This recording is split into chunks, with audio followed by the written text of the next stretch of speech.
Okay, odds are you're one of the people in America who's better off today than 3 years ago. And now you've got some smug Democrat calling you racist and trying to jam one hand in your ass and another in your pocket. So at a time when taxes are down, jobs are up, and the economy is way up, it'd be nice if there were a candidate who had more to offer than making you pay for other people's shit. Well, the eagle has landed. Say hello to President Donald J. Trump. He ain't just making America great again. Trump's doing things no president has ever done before. He's keeping promises, packing courts, defending the border, rebuilding our military, and making Chuck Schumer cry like a schoolgirl with two skin knees. This president is 6'3" of let's put America first. And oh yeah, immigration, jobs, drug prices, nobody's got better numbers.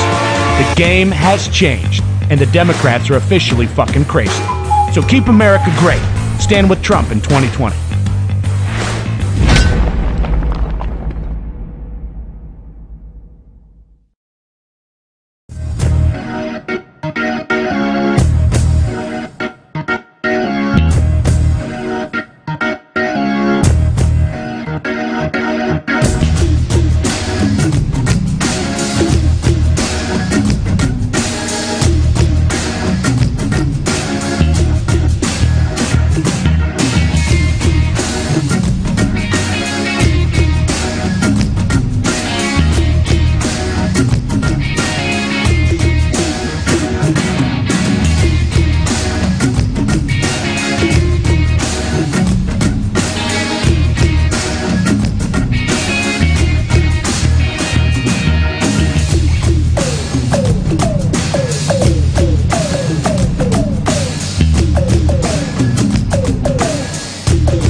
an unconstitutional hoax.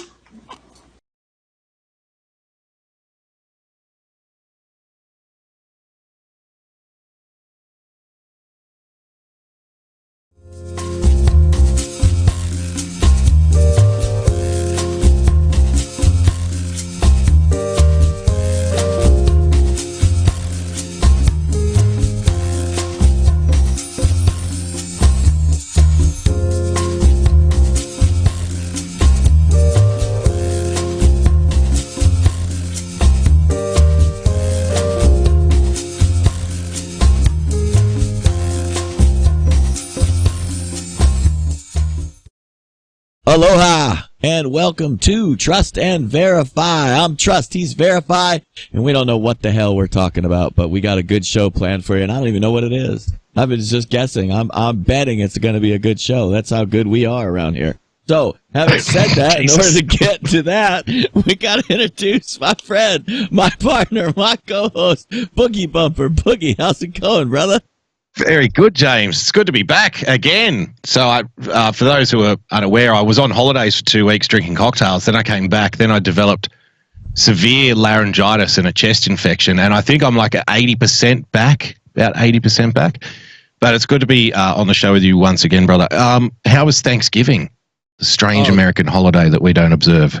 Yeah, it was good, man. I'm so stuffed that just to open up the kimono a little bit, I had to do a kind of a post-Thanksgiving today because I had a couple of uncles in town that I haven't seen in like 10 years. So I had to go spend some time with them, and we went to the, lobster buffet again. So I ate more lobster today than I did turkey on Thanksgiving. Let me tell you, I can barely move right now. Well, that's good to know. I was watching a bunch of, because everybody was still periscoping and stuff. Not many people took the day off. So that was good because I was able to get an inside running, James, on the mentality, the psyche of the average American broadcaster. And what I noticed was a lot of people going around talking about what they're thankful for. Now, we don't celebrate Thanksgiving here, but I thought, well, I'll get into the tradition a few days past the event and share with my American brothers and sisters what I'm thankful for. I'm thankful that in Australia there is one less family holiday to have a lunch where family members bicker with each other. Like, there's one less opportunity on the calendar to hate your other family members around a dinner table. I'm very thankful for that. I'm also thankful for the fact that I don't get harassed and harangued on the same day every single year to tell people what I'm thankful for. So I'm thankful for that. Living in Australia. But I'm thankful that I don't have to eat dry, tasteless bird once a year for some kind of strange, outdated tradition. I'm very thankful for that. But most of all, I am thankful, James, for the fact, like I said, that we don't fight with other family members. There's one less holiday on the calendar to get into those kinds of disagreements. But if you did find yourself in that kind of a situation, the political atmosphere right now is very ramped up, James, and family members are turning on one another. Often at the request of the corporate media, we've gone over articles here from Huffington Post and stuff saying that you need to disown your Trump-supporting family members in order to avoid those kinds of awkward moments around the dinner table on Thanksgiving. But if you did find yourself in that kind of a situation, well, I've got good news. Michael Moore was on MSNBC the day before Thanksgiving. He was offering advice on how to survive politics talk at the Thanksgiving table, James. And I'm going to listen to Michael Moore here because if there's one thing we know about Michael Moore, it's that he's had a lot of dinners. He's had a lot of lunches. He's had a lot of dinners. He spent a lot of time at the table devouring food, hot roasted bird, James. So this might be one area where I think Michael Moore might be a legitimate expert. So I think we better give him the benefit of the doubt. Let's see what Michael Moore's got to say for himself and what advice he can give you, the average dim-witted, knuckle-dragging, Donald Trump-supporting conservative in the United States, on how to survive Thanksgiving with your less than compatible relatives. Let's have a look. And Michael Moore is back with us. Michael, tomorrow is Thanksgiving, and you see all these stories this time of year about, the family gets together, and there's the Democrat, there's the Republican. Do they argue? Do they fight? It's not that hard to get along, is it? It shouldn't be. One thing that's happened this year, a lot of people have mentioned this to me, is that they have not invited the people who've been starting fights the last 2 years. Oh. And so especially families are not inviting the family bigot.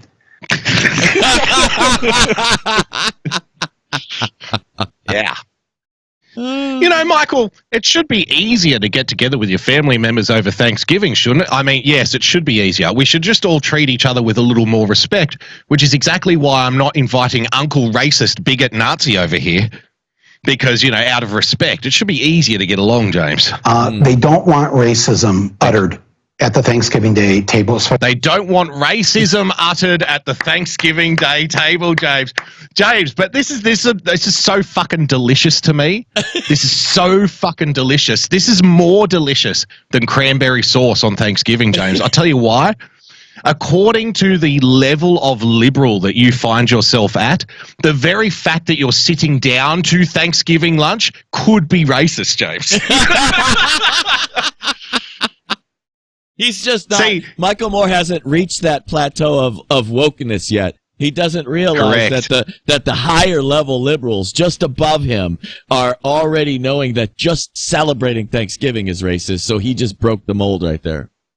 Exactly, and I'm glad you brought up wokeness because that's our very next piece here, in defense of woke. James doesn't even know where we're going on this show. But back to Michael Moore, it gets better. He's got much more. He's got a lot more nuggets, not chicken nuggets, nuggets of wisdom, James. Especially with children at the table. So they just haven't, they've had to tell, brothers or uncles or whatever. That, I'm sorry. Just the brothers, just the uncles. There are no racist, misogynist, bigot female Trump voters out there. None. That's a little subtle move that Michael shoved in. But there's been now 3 years of this, 16, 17, and 18. James, there's been 3 years of racism. Only three. Only three. Oh. It started in 2016. It got worse in 2017.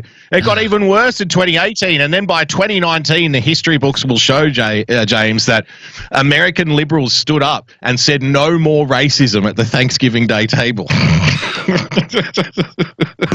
Where we've had to listen to this, and the kids are going to be listening to, misogyny and things like that. Won't somebody please think of the children? So I think that's going to help with some dinner tables tomorrow. Just disinvite the bigots, James. That'll help. Right. That'll help at the dinner table. That'll help. Thanksgiving is all about coming together, being thankful, enjoying a meal, and having 4 empty chairs of the Trump supporters on the other side of the table where they would otherwise be sitting. That's what I'm thankful for. Nobody being here. That's great. Great advice, Michael. But I'd like to just suggest to liberals, lefties, Democrats, who are watching, that there is a way to sort of reach across the turkey and, try to help people. You're not going to convince them, and you should really save your energy for Michael Moore, family psychologist. The candidate that you support, and you should be out there working for that candidate in the 9 weeks leading up to Iowa. Give it to me. Whatever you can do, you should help. Michael, yes. Can you please pass the cynicism? Thank you very much. And the cranberry sauce, that'd be lovely. Thank you. But for tomorrow, I would just say to your conservative brother-in-law that's been sitting there and saying all these things about how much you love it. But do you see what he did there, just very subtly? Yeah. He talked about disinviting the bigots, disinviting the racists. We don't want the children hearing all of these awful racist things. What does he determine as the bigot and the racist, James? The conservative brother-in-law. Yep. So he's just replaced bigot, racist, misogynist, awful, blah, blah, blah. And it's you're just conservatives now. Yep. That's all. You're all of those things by proxy. Trump or whatever. I would just say to him, here's the thing, though. I know if you don't like Bernie or you don't like Elizabeth, you don't like whatever, fine. But I'm going to tell you something. If we win, if we're in the White House, here's what we're going to do for you. What are we going to do? If you get sick and you're in the hospital, you're not going to have to pay that hospital bill.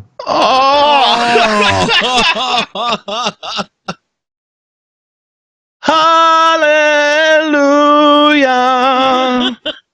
Hell yeah.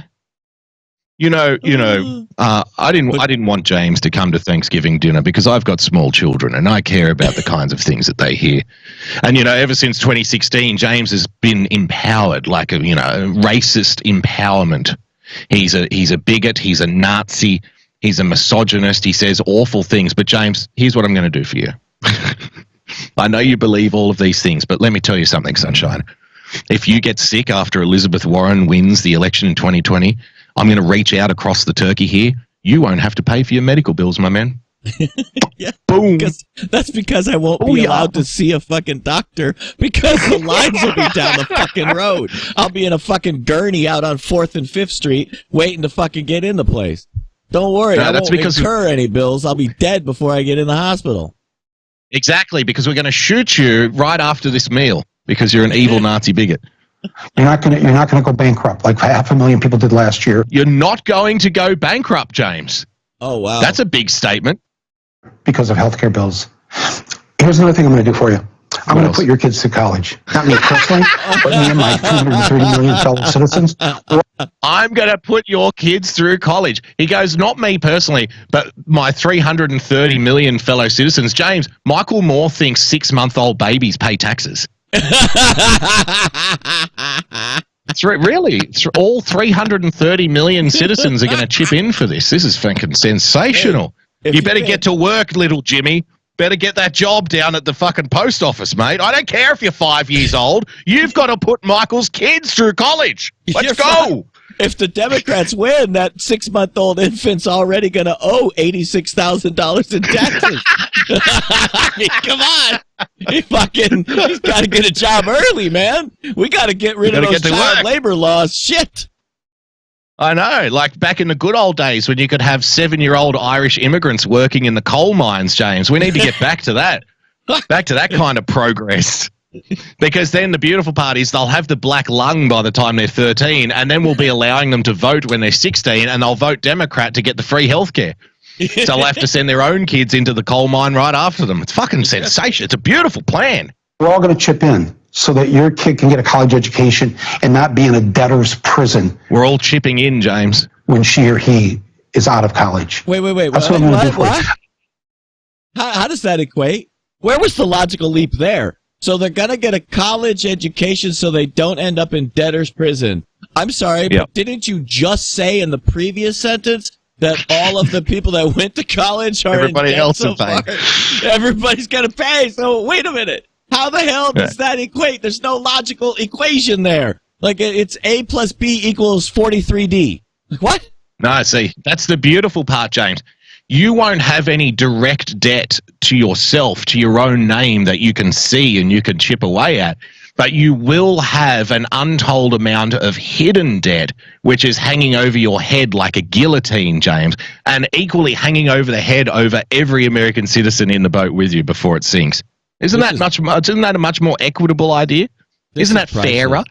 I just want to say, even without us talking, I just want to let everybody know, this is like the best Trump ad I've ever seen. This guy these people literally are telling you, but this is the sick thing. This is the one sick thing I'm concerned with, is that, remember, this is the thing I said, I fucking hated John McCain. And it's hard to give you a sales pitch when you are arguing with people about McCain or Obama, McCain or Obama. I said, listen, McCain's a fucking shithead. So's Obama, right? But if you look at it on the surface, Obama's telling you he's going to spend $500 billion, okay? He's like literally telling you right now. And you all know that the government never stops at the number that they say it's going to be. So let's just pretend he's correct. Let's just say, okay, he's only going to spend $500 billion. He's telling you to your face what he's going to do. Right now, the same thing's happening. Elizabeth Warren, Michael Moore, these fucking retards, they're telling you to your face they want to spend 53 or more trillion with a T dollars.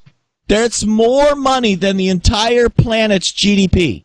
I just want to be clear. They're telling you they're going to spend more money than the entire planet generates.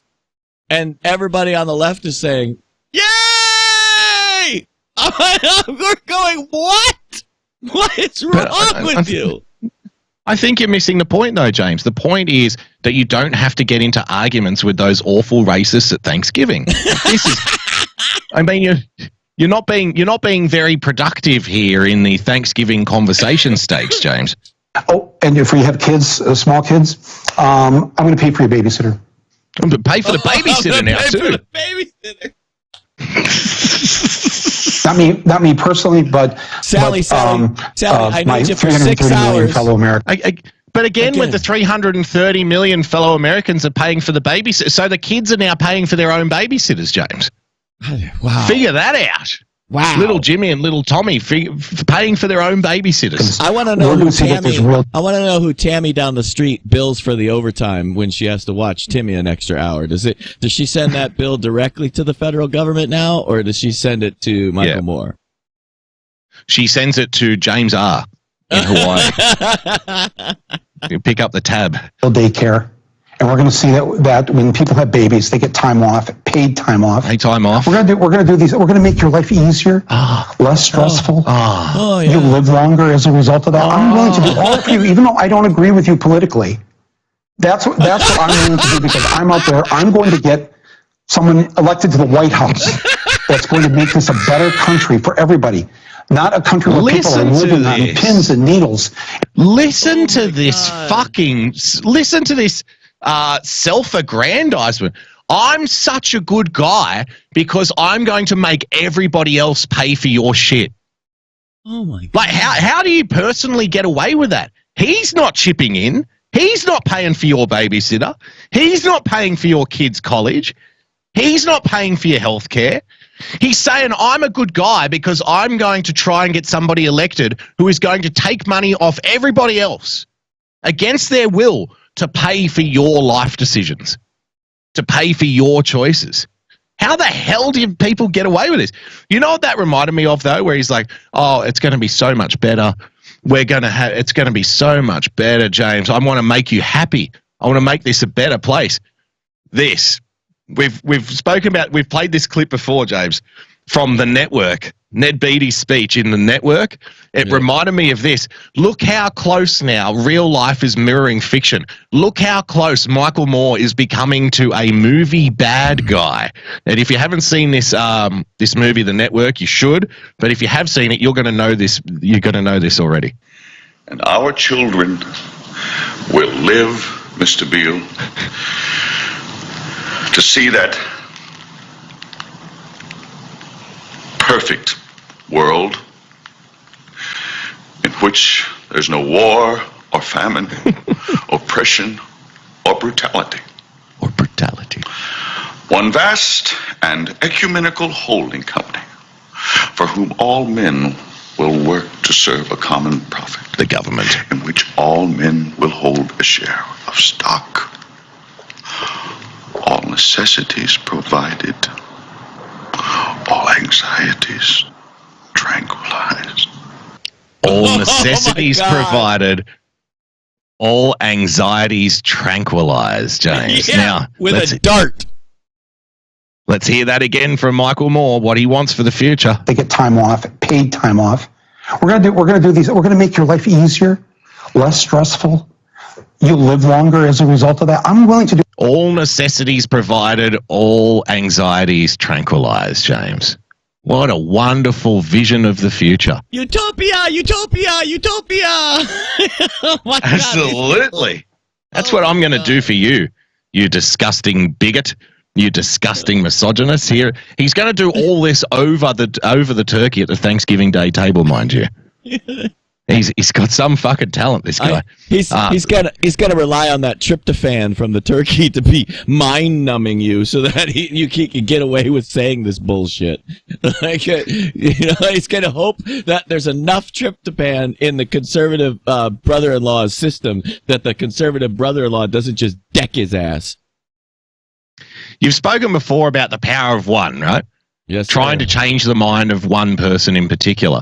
So on one hand, people like Michael Moore and others who are touting this garbage say that you need to avoid having political conversations at the dinner table on Thanksgiving. You need to avoid having these moments because it'll just erupt into an orgy of racism and violence. But at the same time, you need to sell this fantasy. You need to sell a fantasy that the government will pay for everything in your life and you will never have to have any kind of anxiety ever again. You will float on into the future. As long as you just elect a Democrat for the next 4 years, you will be forever taken care of by the state. Nothing will ever go wrong, James. All anxieties will be tranquilized. Isn't it fucking horrifying? That is literally People don't why, want that. People don't want that shit. But that's literally why the youth think that electing this Democrat socialism utopia bullshit is all about sitting on the couch, getting fucking high, playing some video games, and just, that's it. Because life will be taken care of for you. So since life's taken care of for me, I don't need to do anything but vegetate and procreate. That's it. Vegetate and procreate. Actually, I could go down for one of those. Put me down for one of them. Fuck it. Vote Bernie, everybody. Vote Sanders. He's a hell of a guy. Vegetate and procreate. Sounds fucking amazing, if you ask me. But James, I think we need to stand up for the children because you've just put a big slide against the kids there. The New York Times published this earlier, a couple of days ago, in defense of woke, James, because woke has become somewhat of a dirty word now, and you actually have even other liberals now attacking woke culture, saying you guys are going way too far. For example, the kind of people that say Thanksgiving is racist, for example. Donald Trump and his supporters want the rest of us to stay asleep. Really? Is that what people are going for? Is that what the Donald Trump supporters are going for here? Have you noticed how they flip everything around? So remember, just going back to that Michael Moore thing, right? So you would consider yourself, if you were a Donald Trump supporter, you would consider yourself the patriots, right? We're the patriots. We love America. We love the founding fathers. We love the goddamn Constitution. God damn it. The First Amendment, the Second Amendment. Fucking booyah. All of that stuff, right? High five, motherfucker. So you would consider yourself one of those people. But now they've flipped it around to say, well, if you're not in favor of impeaching Donald Trump and getting rid of the Second Amendment, well, you're not a real patriot. If you're not in favor of amending the First Amendment, like to have some kind of hate speech clause, then you're not a real patriot anymore. So they flipped that shit around on you. They're constantly doing this. They did it with fake news, you remember? Fake news, they got that flipped on them, actually, to be fair. Right. They tried to call everyone else fake news and it got flipped around on them. But now it's woke is good. Woke is good. What about the deep state? Remember the deep state? Yeah. For 40 years, there was no deep state. Stop being such a rampant conspiracy theorist, you crazy maniac. There's no deep state. Now there is a deep state, and they're the heroes. They're the good guys. Yeah, they're the good guys somehow. Yeah. How do you figure that out? Yeah. So... It was quaint, really. Oh, and the other thing I wanted to mention, just off the back of Michael Moore, have you noticed lately how the Democrats like Michael Moore have been, quoting the founding fathers and stuff and saying, well, it's all, we need to save our republic from this evil Donald Trump. Have you noticed that lately? All of a sudden, the American flags are now popping up left, right, and center. They're trying. Well, I can't remember which founding father it was, but, in the case of we just need to provide everything to make people feel safe and they'll be happy and there'll be utopia. Didn't one of the founding fathers say something to the effect of, and I'll probably butcher the quote, those who would trade freedom, or those who would trade liberty for safety deserve neither? That's actually from Ben Franklin. And the left are trying to take that and say that, well, that's not what Ben Franklin was really talking about. Well, they're fucking English words, dipshit. And he said, those who would trade their liberty for safety deserve neither. And they'll have neither. Like, literally, he's explaining that right there. Like, if you're going to give away your freedom, you're not going to have safety nor freedom. It's pretty simple. Oh, come on, James. Don't be ridiculous. I'm just trying to pay for your babysitter, pay for your college, pay for your healthcare, make sure you have a job for life and you never feel anxious or anxiety.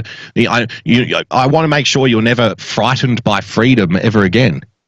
I'm trying to look after you, you silly racist, you silly bigot. In defense of woke, James, it was quaint, really. That feeling I had in the months after the 2016 presidential election, where I convinced myself I'd do everything possible in the next 4 years to prevent Donald Trump from becoming normalized. Can't have him normalized. It was our duty to never stop shouting about his abnormalities. That's good, actually, because these people are so dense. They don't realize the abnormalities, the things that make him different from all the other politicians is exactly why he got fucking elected in the first place. Exactly. But they think, if we just keep highlighting the things that people voted for him because, then they won't vote for him again. Good job, Brainiac. Wow, you really nailed that. You really nailed the psyche of the Donald Trump voter. And I believed that this conscientiousness had an unlimited bandwidth. I'd be obstinate and cantankerous. I'd be unflinching. I'd be resolute. The fate of the Republic depended on it. But there I was on a lazy Saturday 3 years later, sitting in my living room and choosing to binge watch Queen Sugar instead of recaps of the impeachment inquiry. Oh, yes, very specific. Very specific reference. If I hadn't been doing that, I would have borrowed Zillow to scout shelving space ideas for open concept kitchens. Or maybe I would have done a search for what's in the chorizo that Steel Cactus uses in its tacos. Either way, isn't that cultural appropriation, you fucking bigot? Sorry. Just got to be honest here. Either way, while my disdain for the president and his supporters remains, my capacity for hyper-consciousness, James, has faded. Yeah, these people don't put tickets on themselves at all. They're very humble. You know, I used to be hyper-conscious, but now I've just slipped into average consciousness with you schlubs. Now I'm thinking about what's in a chorizo taco instead of how to defeat the president. I'm just a normal person now. You know, I've lost the patience for hyper-consciousness, James, and the responsibilities that come along with being a highly enlightened intellectual being here at the New York Times.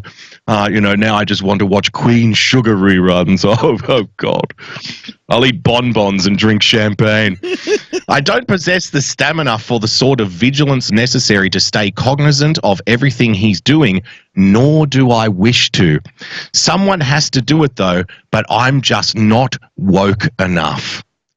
Draft, there's that word, woke. Rarely has a colloquialism had as many mutations. When I was in college in the late 90s, conscious was the term du jour, a cultural phenomenon reflected in zeitgeist molding musicians and TV shows. Militant was a variant of it, conscious but also ready to throw hands for the cause, James. Throw hands for the cause. Is that in between Queen Sugars? But see, this is, I can't even do it right. The left, when they throw hands, it probably looks more like this.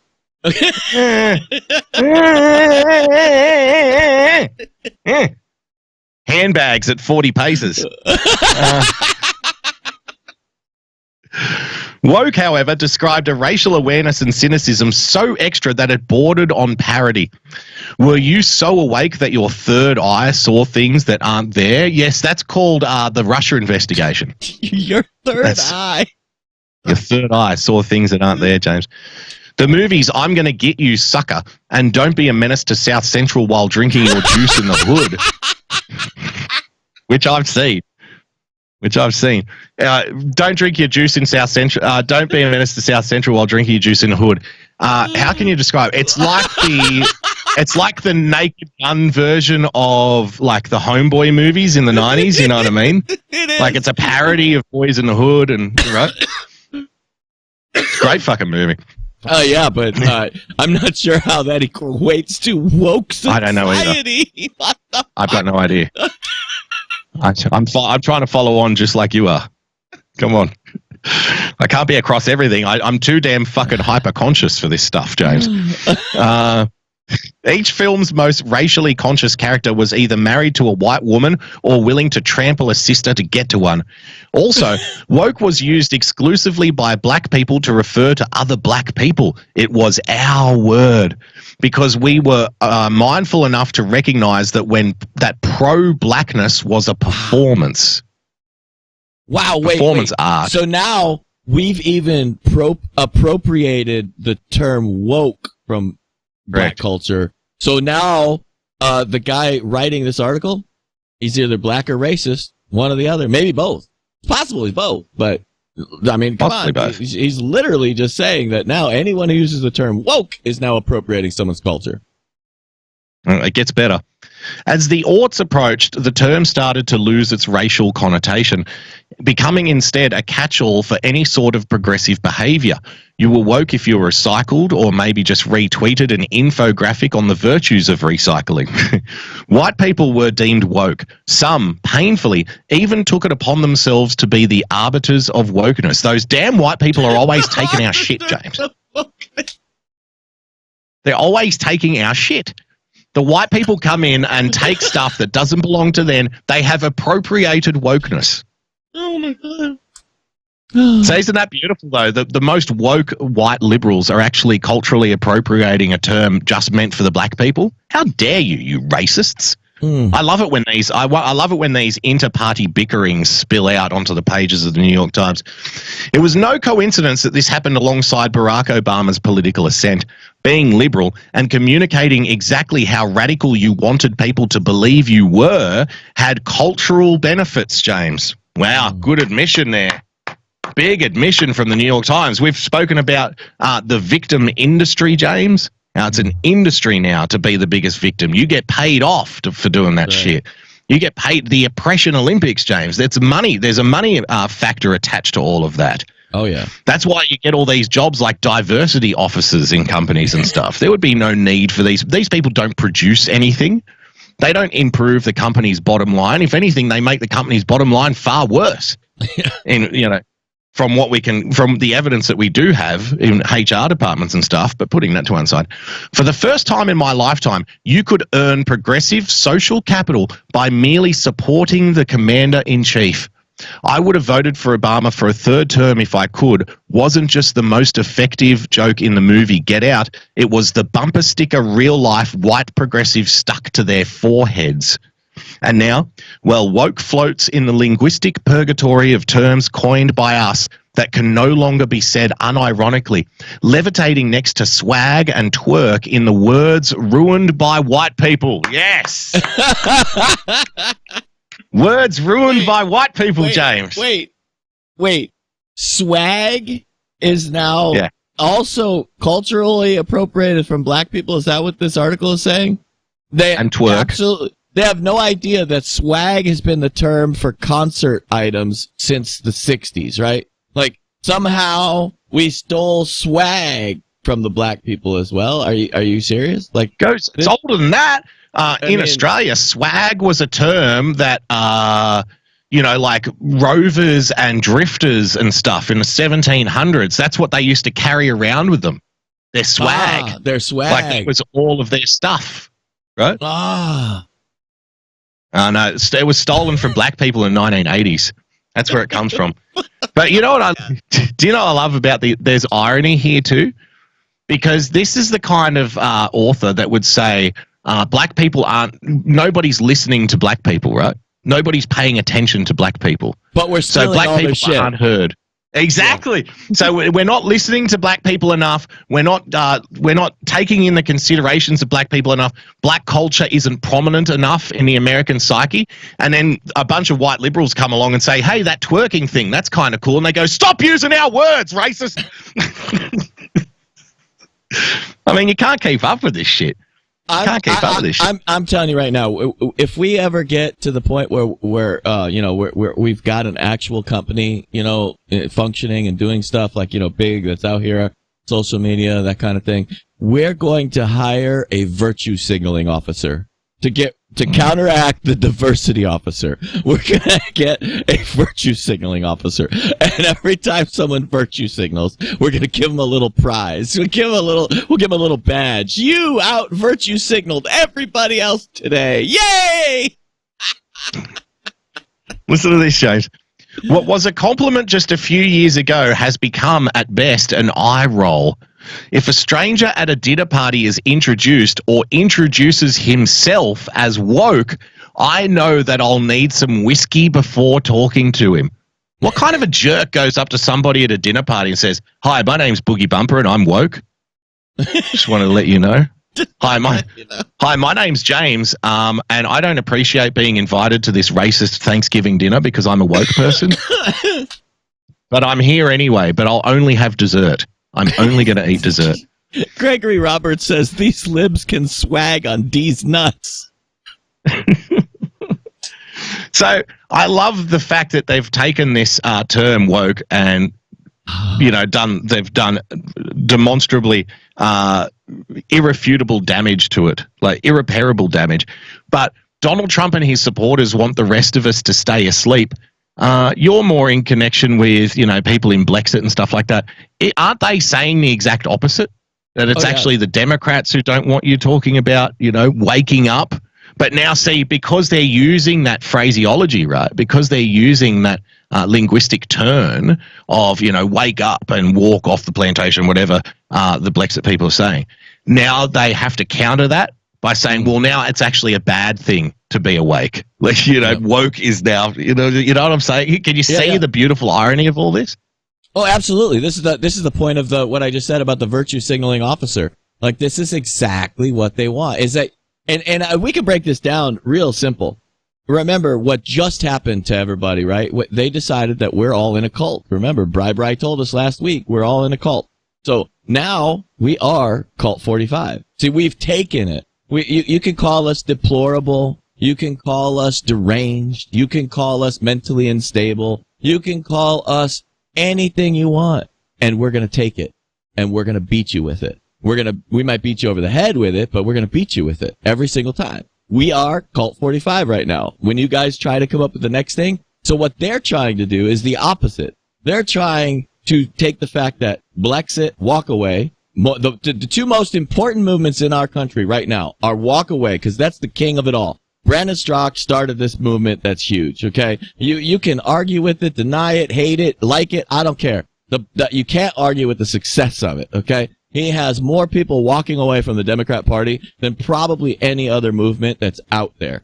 And then you add into that fold Brexit. They took and said, wow, look what Brandon's doing with walk away. It's time to wake up our black friends, our black sisters, our black brothers, cousins, uncles, nieces, nephews. And they're doing Brexit. Now, some people have said that, well, Brexit may be, it's only means it's Candace Owens. I don't think that's true. But I'm not in, quote unquote, the Brexit movement. I just follow all of these disparate people that are all talking about it in either positive or negative ways. What's happening? They're walking away. What's the stats? What's the numbers? Rasmussen just came out with a poll right now. 3 consecutive polls that said 33% of all black people support Donald Trump. 29% of those respondents said they will vote for the man. I just want to point this out.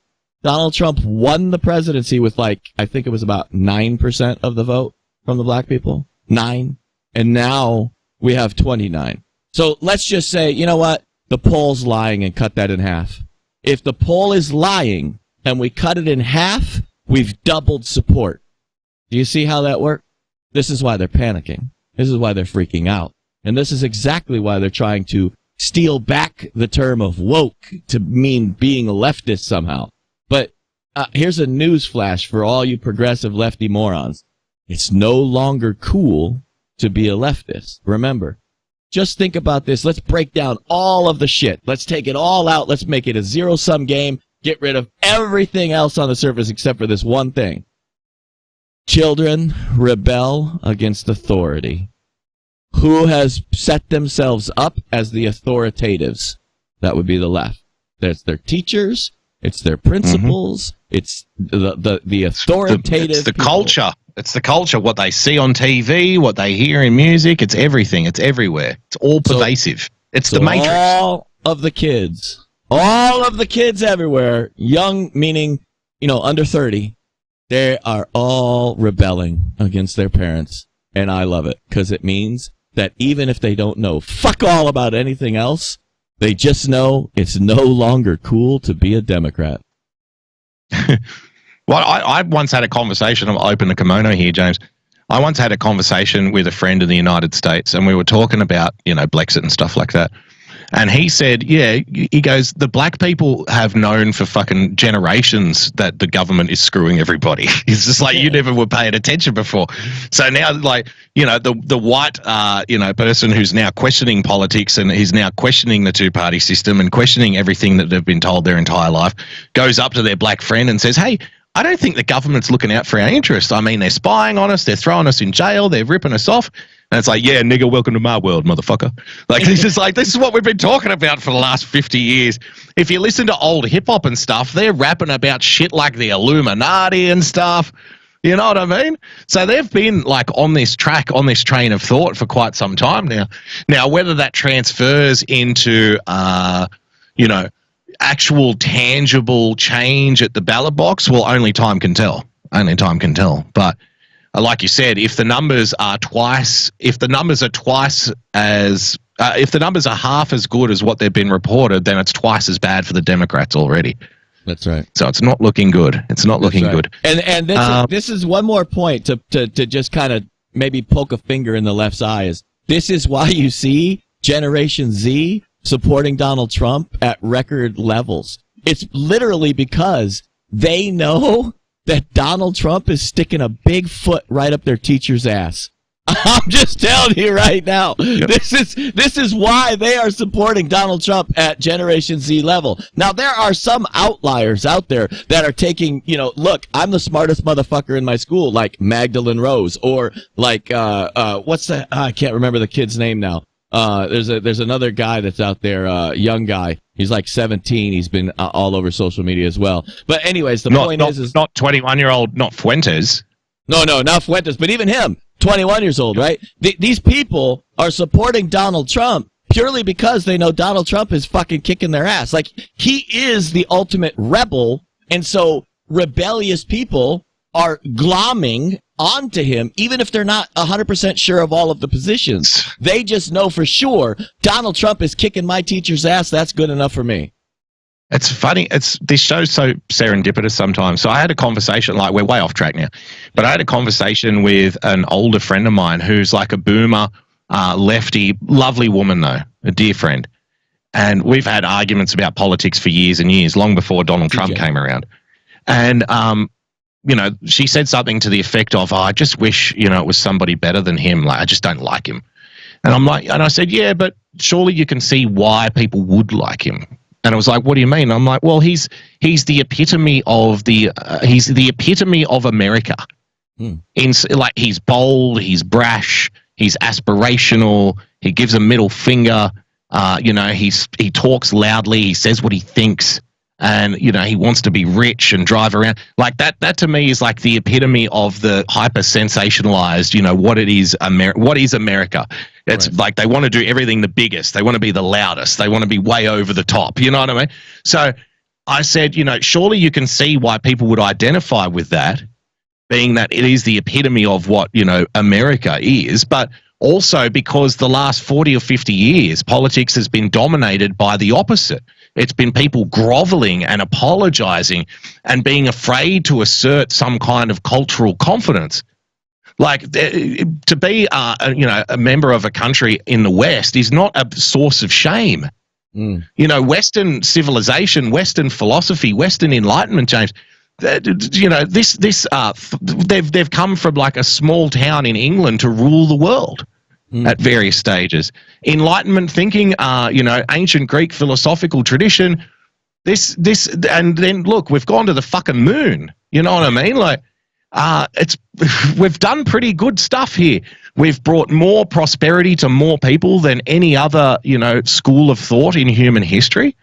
And it's like, why are you ashamed of all of these things? Every history, every civilization, every culture has dark moments. Like, but just to just focus on the dark and turn into this constantly apologizing, groveling, oh, I'm sorry, it's awful, we're terrible, we're racist, we're bigots, we're terrible people. Oh.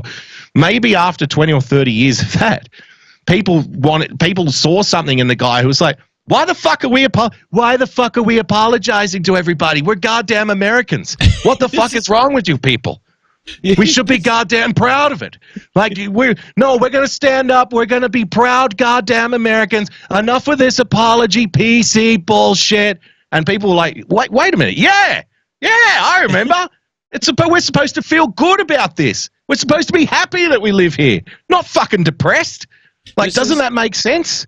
Oh, absolutely. Two points real quick. A real quick small one is that this is the one area that maybe Bloomberg is correct.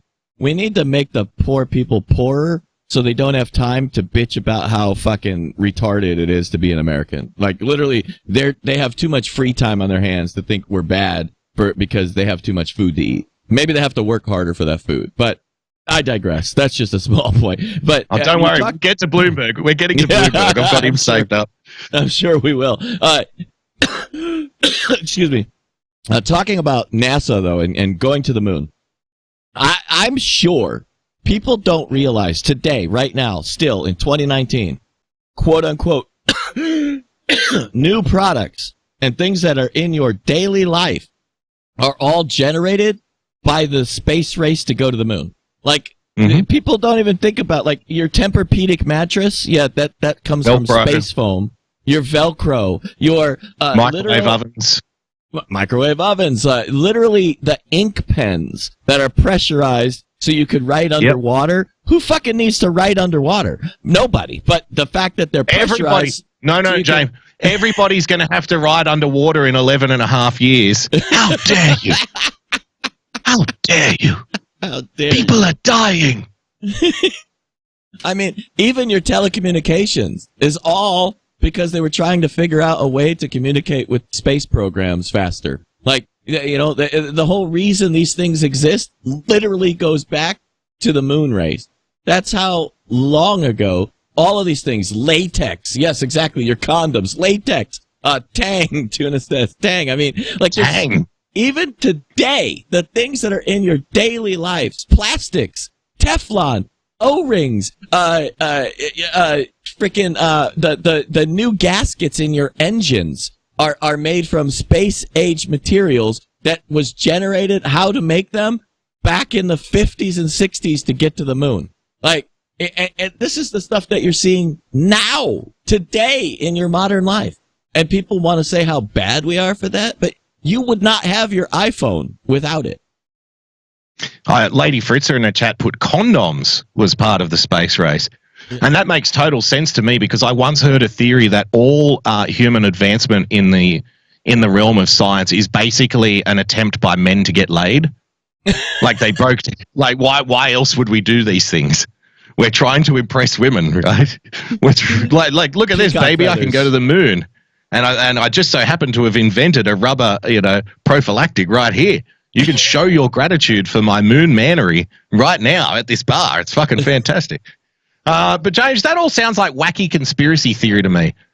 And let's get to the point of tonight's show. We're talking about wacky conspiracy theories because, of course, the impeachment drama is looming large. It's not stopping, by the way. In case you haven't noticed, Jerry Nadler now gets to step up to the plate.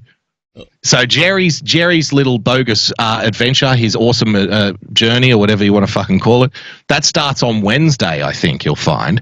And I like to sit back and sometimes I like to put myself in the mind of a Democrat. I try to be empathetic, James. Remember, empathy isn't sympathy. Empathy is being able to, be in the space of somebody else, some different person, not feeling sorry for them, but just trying to understand the way they think. And I do struggle when I get to, the kind of Democrat who thinks, well, the Adam Schiff hearing didn't go very well, but I'm sure Jerry is going to bring it home. Like, I'm sure Jerry Nadler is going to perform better than Adam Schiff did. Like, I struggle to see the rationale behind that kind of thinking, James. If it didn't work for Adam Schiff, what makes you think that Jerry Nadler, a man who can't stay awake for 45 minutes at a conference, can do any better? A guy who has literally no idea who's supposed to talk at any given time during his own hearings and just bangs the gavel like he's some kind of retarded child, like, Jerry, what are you doing? I like the gavel. I like turtles. I like turtles. Yeah. Order. What's he saying? Order for, I don't know. Just let him have the gavel. It keeps him occupied.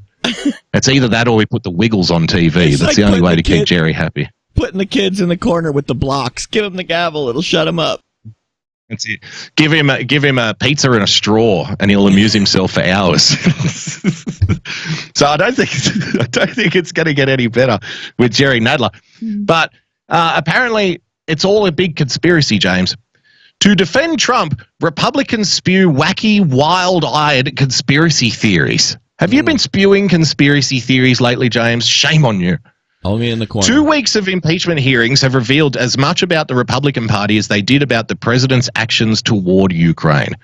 House Republicans barely twitched as one witness after another testified about Trump's efforts to withhold assistance and diplomatic meetings with President Volodymyr Zelensky in exchange for an investigation into his political rival, former Vice President Joe Biden. And just a point of privilege, if I can, the assistance was not withheld, the diplomatic meeting did take place, and there was no investigation into Joe Biden.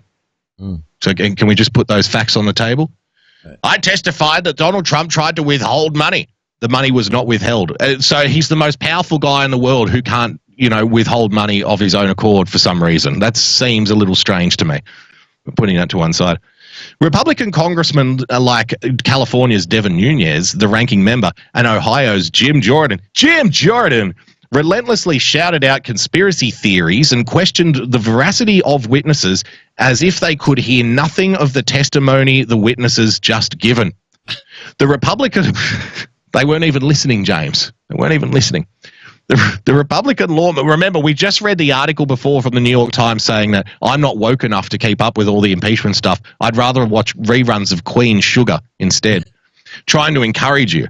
And actually backing up a point I made on the last episode of Trust and Verify and on Pirate Radio, which is I don't think most people are paying attention to this nonsense.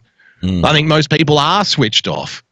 I think most people don't give a damn either way. The Republican lawmakers spent as much time castigating the fake media and the Russia hoax as they did the matter at hand. They conducted a purely talking point hearing with an intended audience of 3, James. President Trump, Fox News hosts, so they've actually pluralized Fox News hosts and then made out like it's only 3, but that's interesting. And the Republican base, which is apparently just one guy now. Just one guy, James. He's the Republican base. Coming from a party that, until relatively recently, had been united on a tough national security posture towards countries such as Russia, there was a striking lack of outrage about the president's strong arming of a key ally on the front lines of the effort to contain Russian President Vladimir Putin's aggressive actions. Republicans parroted the administration's efforts to paint Trump as an anti-corruption warrior when he has acted in the opposite fashion both overseas and at home, showing no interest in maintaining clear lines between the public interest and his own private interest. Yes, James. He's doing all of this for his own private interests, his own private goals, James. It's all about Trump, you see. His embrace of Putin, whose government is awash in corruption, is an obvious example of the big lie. Indeed, just one day after a hawkish former national security official, Fiona Hill, warned of the dangers of promoting the, quote, fictional narrative of the CrowdStrike conspiracy theory that Ukraine, not Russia, sought to undermine the 2016 election. Again, I'm not even going to bring it up. The Politico article in 2016, how the Democrats in the Ukraine tried to take out Donald Trump. You can look it up yourself. This was no news. Now it's all just a conspiracy theory. President Trump called into Fox and Friends on Friday to repeat the story. The Democratic National Committee, gave the server to CrowdStrike. He said, Republicans remained silent. They remained silent, Jane. Let's go over to Brian. Bri. See what Bri has got to say about all this, because he was talking about conspiracy theories. He was talking about the 2 judges on Fox News, Jeanine Pirro, who is, of course, an unhinged maniac, lunatic conspiracy theorist, and Judge Napolitano, who he now praises as being able to assess the legal arguments objectively and without bias. So he's a good guy. When Brian's calling you a good guy, you know you're in trouble. So he loves Andrew Napolitano now. So one of his guests, he's been on before, this chap here on the monitor, is the media critic or the media analysis for the some Baltimore newspaper. Or is it Baltimore or Cincinnati? I can't remember. But listen to what this guy's got to. He goes right off on the conspiracy theory stuff. Right. Dave Zerwick, obviously you cover the echo chamber. You are a media critic here at the table, thinking about Fox and its influence every day. Do you see Fox becoming more or less influential for the president as the impeachment vote nears?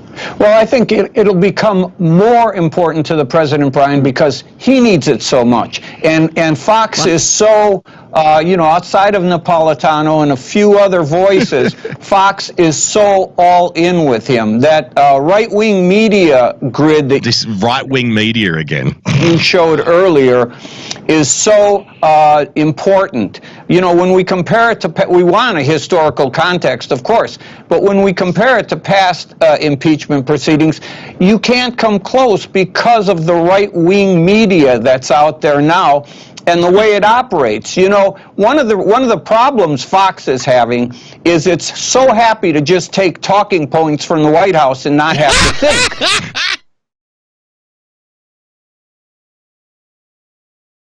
We've been over this. Now,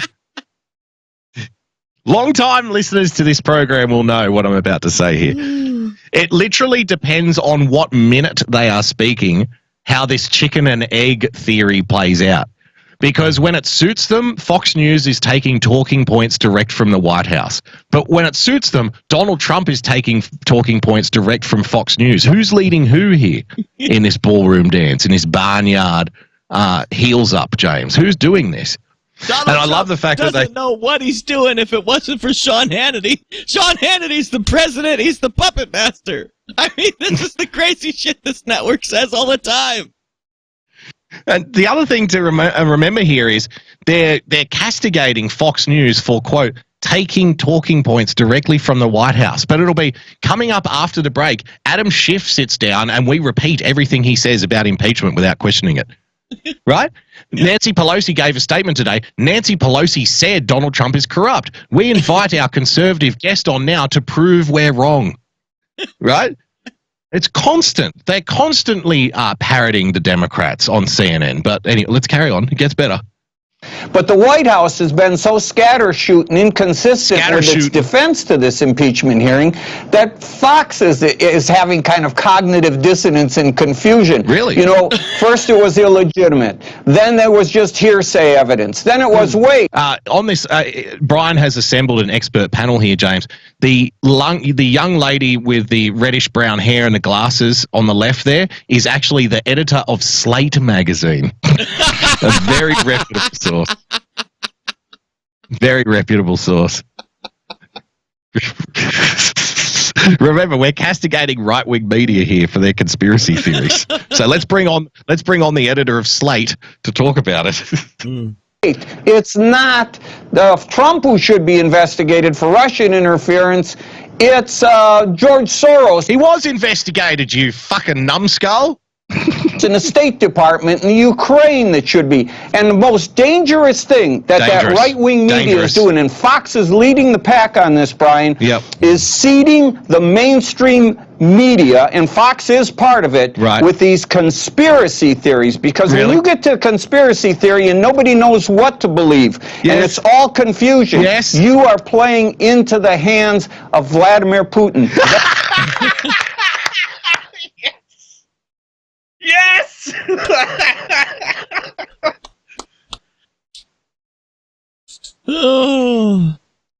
P-Gate dossier. P-Gate dossier.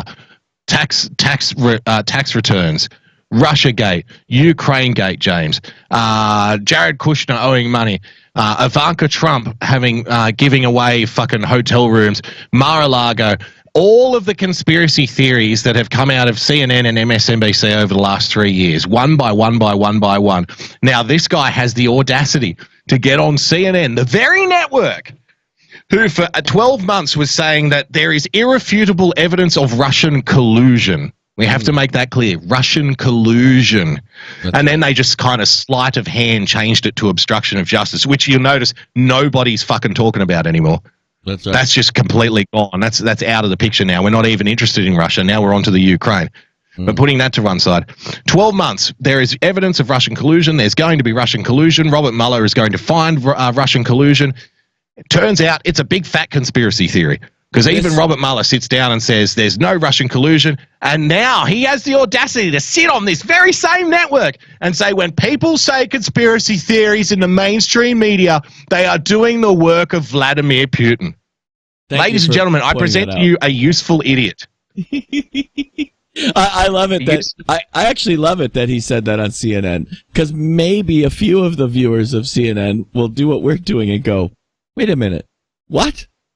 You guys have been doing all this and there's nothing. We got nothing. And by the way, this very network is the ones that, after Mueller found absolutely no Russian collusion, said Mueller was working for the president the whole time to bury all the Russian collusion evidence. Exactly. He's in on it. He's in on it. He's in on it. We watched the clips as Joe Scarborough when Donald Trump came out and said, this Robert Mueller guy, I'm not sure about this Robert Mueller guy. And we go to Joe Scarborough for a comment. He's like, hey, Robert Mueller is an American hero. He's a goddamn American hero. I won't sit by while this president castigates publicly an American goddamn hero. And then after the Mueller report comes out, after there's no collusion, we go back to Joe Scarborough for another comment. He's like, what? Robert Mueller needs to testify. He needs to explain to the American people what the hell he was doing. What about all the money he spent? Huh? I have a picture of this guy on my wall. He's disappointed me. Do you remember that? I have a picture of this guy on my wall. Yep. So he turned into the enemy just like that. Absolutely. You can't keep up with these people. Natalie Joe makes a comment in the chat, and she says, how the hell is Brad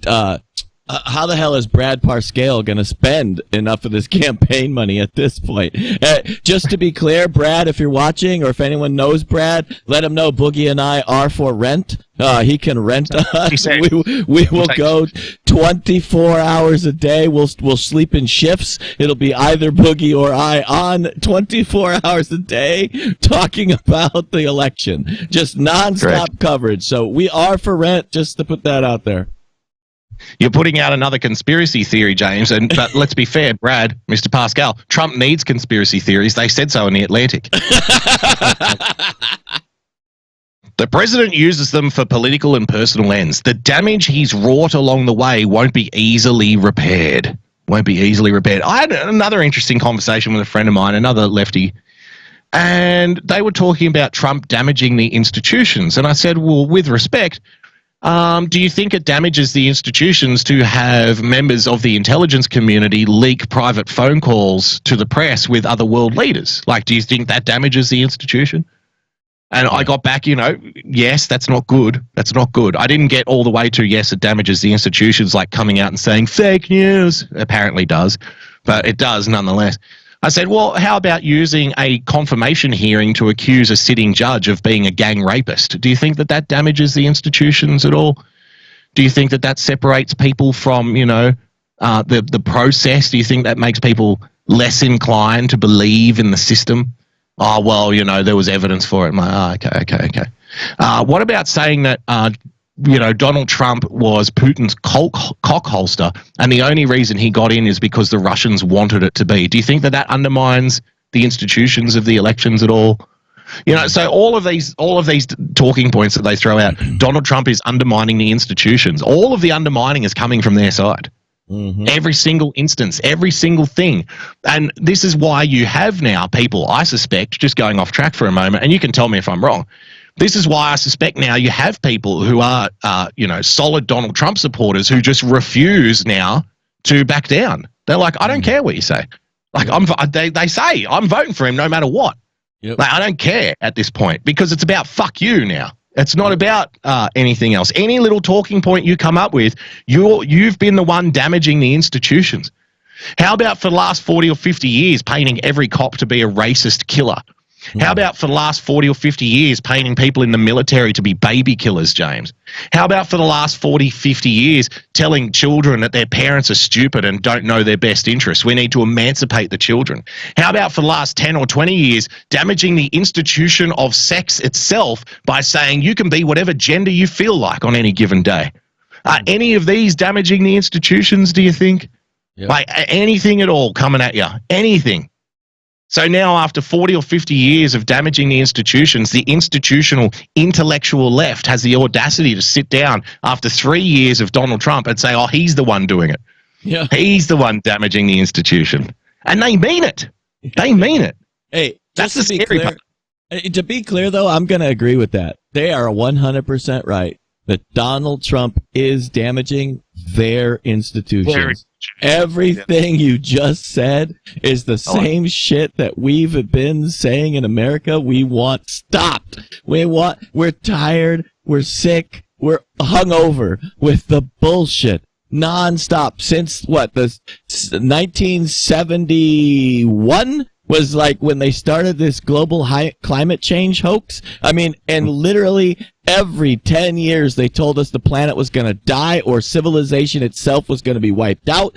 And every 10 years, all we ended up with was higher taxes, more regulations, no fucking doom at all, and absolutely just changed the narrative. We went 10 years with global warming. Then we went 10 years of the ice age. Then we went 10 years of all the crops are going to die. Then we went 10 years with, now it's global climate change and we're going to go back to the fucking ice age. Then it was, we're going to go back to the fucking dinosaur age. I mean, these people don't stop.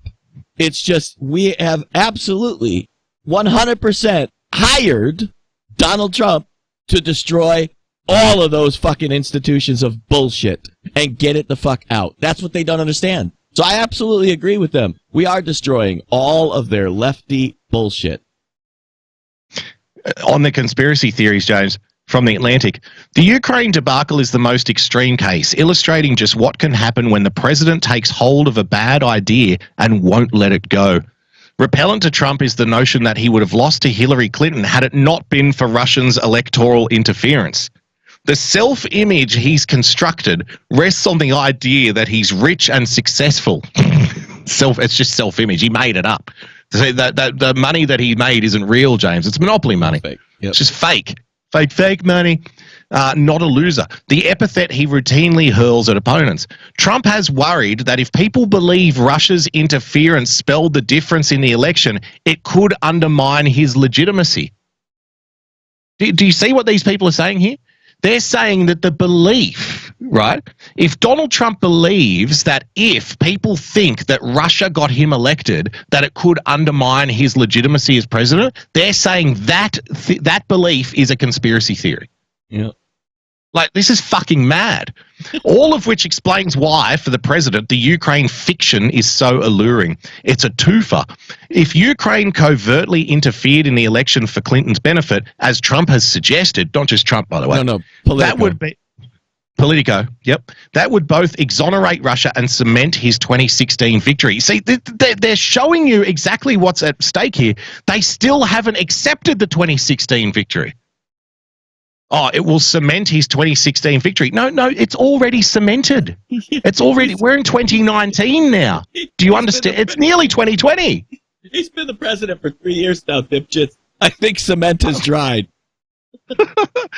Trump apparently finds that theory so compelling that he's risked his presidency to see if he could give it traction.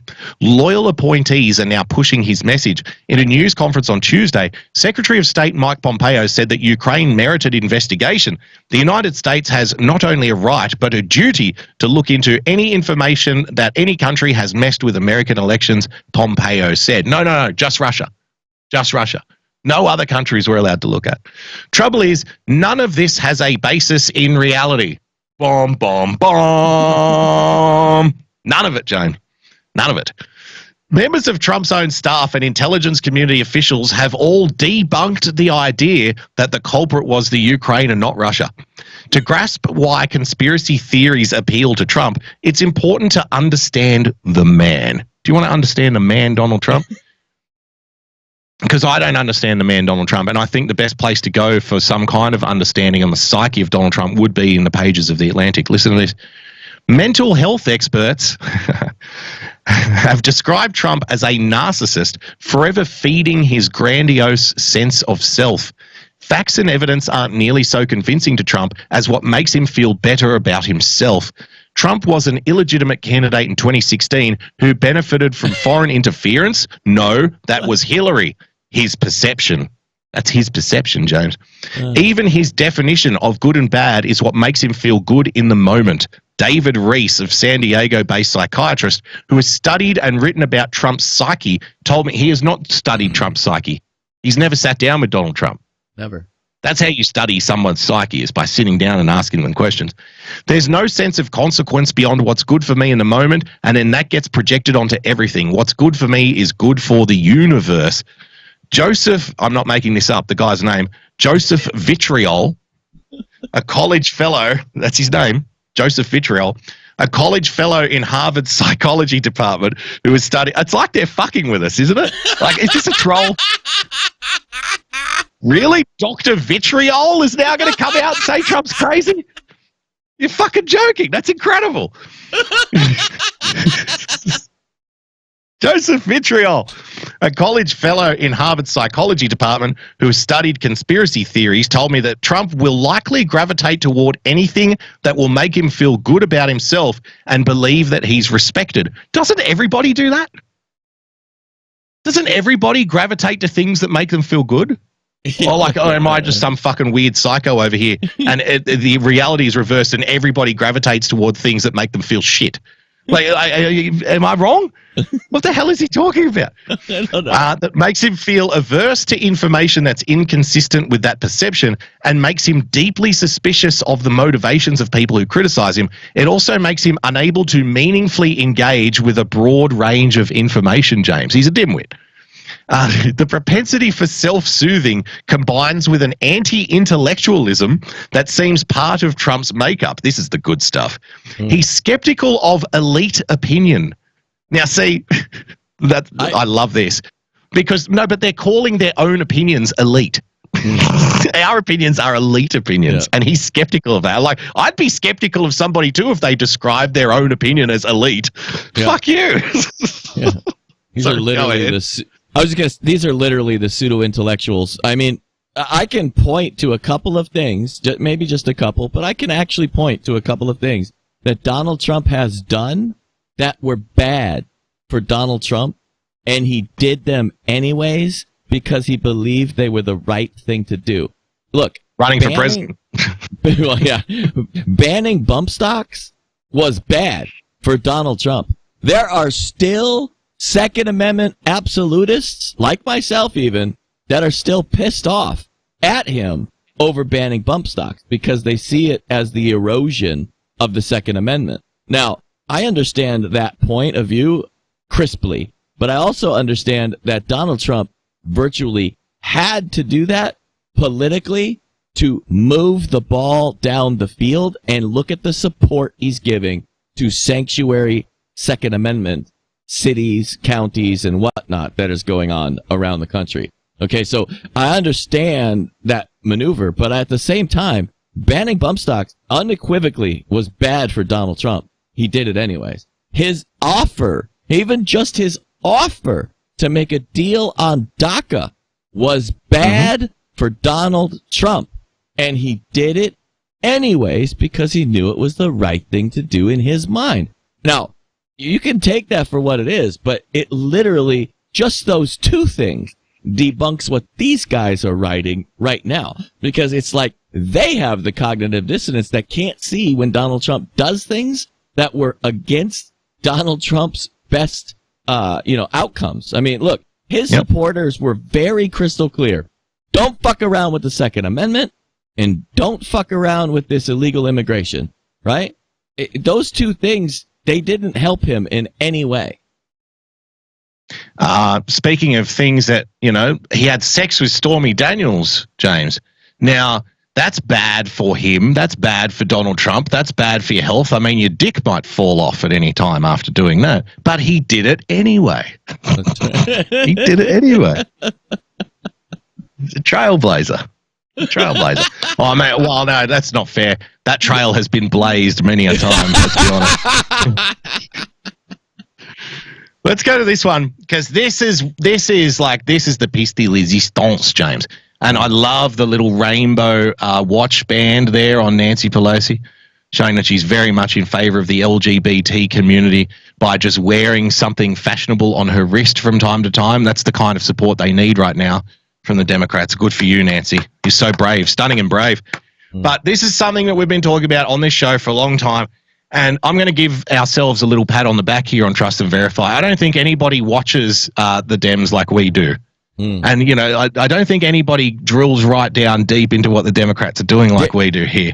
Dare I say we are the elite when it comes to that. We're elite opinions.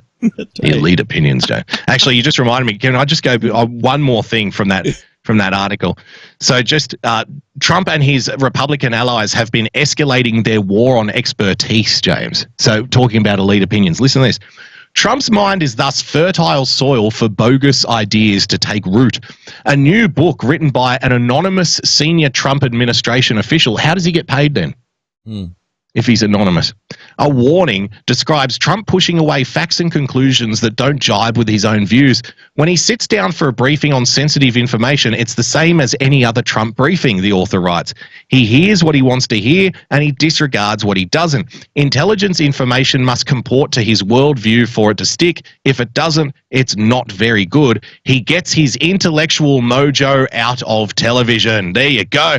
So we're back to now saying... We're back to saying that Donald Trump is repeating Fox News talking points again. Are you keeping up at home? It's chicken and egg stuff. Let me give you this example, and everybody in our chat, even the lefties in our chat have to agree with this. If you hear Fox News tell you something you disagree with, you discount it. Why? Because you have your own fucking brain. You don't need somebody else to tell you what to think. You do not need, if I am in charge and you come to me and you say, this is what I think, I do not have to agree with you. I'm in charge. And when it comes to thinking, I'm in charge of what I think, not anybody else. So they're trying to apply the ridiculous standard that the bureaucrats or the advisors or the cabinet is somehow in charge of the government, not the president. Exactly. No, he's in charge. You can say anything you want to him. Mr. President, unicorns are shitting all over Philadelphia. We have to pass a bill to stop unicorns from shitting in public. If he says no, it's not fucking real. It's up to him. He's in charge. You don't get to pass the unicorn bill. Jesus Christ. They're lamenting the fact that the president isn't doing what he's told. Right? They're lamenting the fact that the president is making his own decisions and not at the behest of the unelected bureaucrats. Which again, in years gone by, I have to point out this hypocrisy. For the longest time, the left were like against the intelligence community, against the FBI, against the bureaucrats, James. Oh, they're lying. They're deep state. They're pushing us into foreign wars. They're making up shit. They're doing stuff. And now it's like, well, Donald Trump has to do exactly what the CIA tells him to do because they're the real patriots. It's like, what the fuck happened to you, man? It's like when you don't see your buddy after high school for 5 years and you come back and he's a heroin addict. It's like, what the hell happened? You had the whole world in front of you. You had all of these views. Now you're completely gone the opposite way. What happened to you, man? This is horrifying. This is terrible.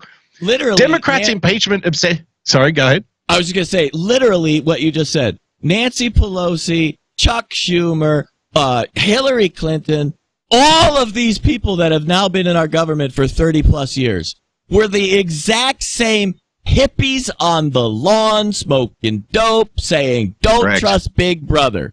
Literally, if you boiled it all down to that, all of them were telling you, don't trust Big Brother. And now they are Big Brother. And they're saying, trust me. Trust us. Yeah. 100%. Perfect. Democrats' impeachment obsession is backfiring. And before we get accused of pushing right-wing conspiracy talking points, James, I'll have you know this is from the Washington Post, of all places. Obviously a well-known right-wing conspiracy rag, James. After 2 weeks of hearings, Democrats have utterly failed to make their case to the American people. When the hearings began, supermajorities agreed that the president had done something wrong, but only a minority said his misconduct warranted removal from office. The hearings were supposed to boost support for removal. Instead, most polls show no significant movement in the Democrats' favor, while some seem to have even moved in Trump's direction. Huh? And I'm sorry, but we told you. We tried to tell you.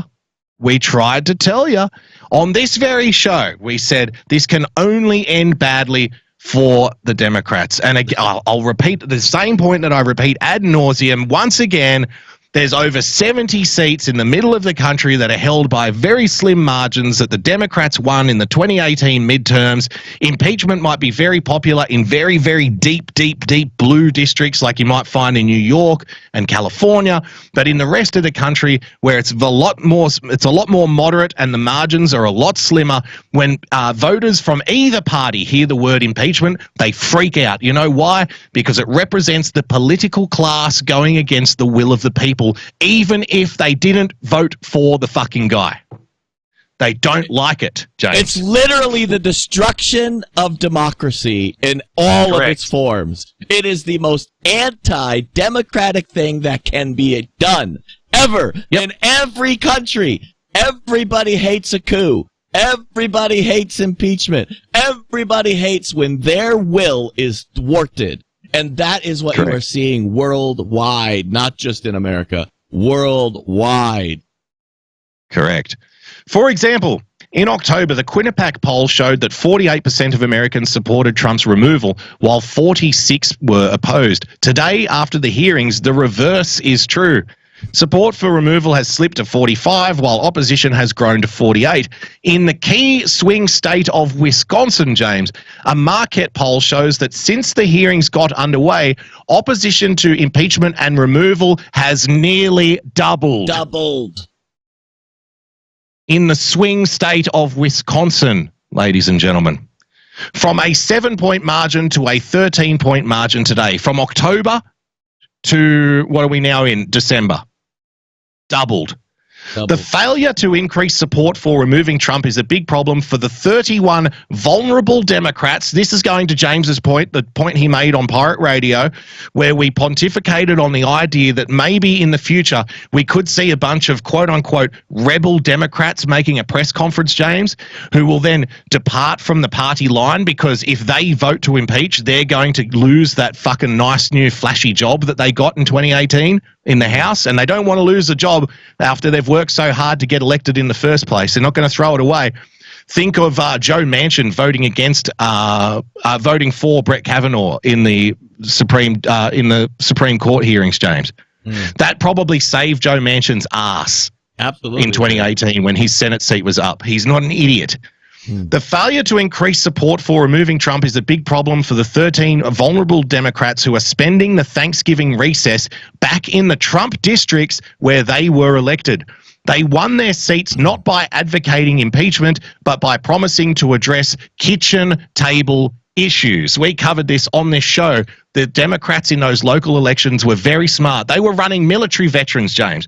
They were running local business leaders and military veterans. They didn't even associate themselves with the Washington brand of the Democrat Party. They didn't even put Democrat Party on their posters.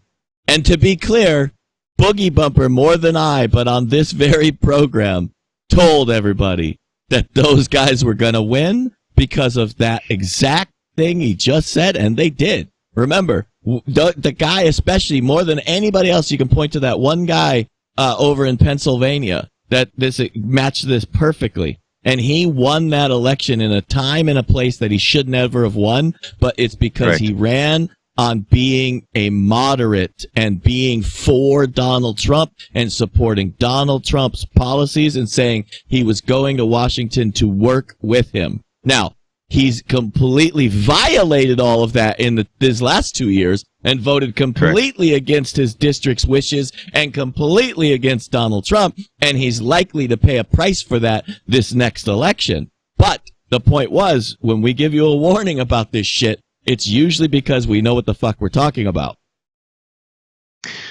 And Connor Lamb, yes, the other thing too is people when we say this stuff, people will often bring that up. Yeah, but they're only going to do what Nancy Pelosi tells them to do. Yeah, fine. But you have to understand there's a difference between a campaign and then being elected. right? You have to separate the campaign from once you're elected. They're two totally different things. You might not like it to be different things. You might think that they have to be the exact same person that they campaign to be, but that's not the way the system works. It literally is not the way the system works. And if you think I'm fucking wrong, look at the way that Donald Trump and Ted Cruz talk to each other now. Because if it was all about being in the campaign, Donald Trump would still be insulting Ted Cruz, and Ted Cruz would still be publicly hating Donald Trump. But the day the election was over, the day that Donald Trump won the nomination, Ted Cruz and Donald Trump shook hands, because that's what you do at the end of a game. You leave it all there on the field, right?